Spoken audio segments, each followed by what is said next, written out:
Привітання, поважане господарство. Тут мне на Рождество подарили вот такую вот файную книжку. История СССР в анекдотах.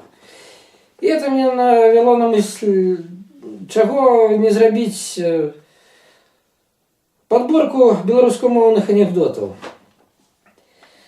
И там еще сегодня два анекдоты. Один я вычитал недавно, цікавый в интернете, а один из этой книжки. Итак, первый. Лето было холодным. Дождь, холодно. Зима была теплой.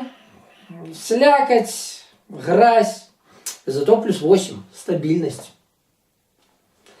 Ну и теперь один анекдот отсюль.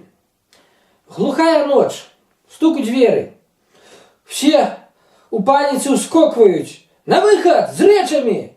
Только без паники. Ничего страшного. В нашем доме пожар. Коли подобается, ставьте пальчики такого вверх. Ну, коли не подобается, что зробишь? Ну, вот так вот.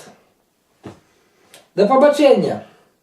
Чекайте новых анекдотов и новых записей другой тематики.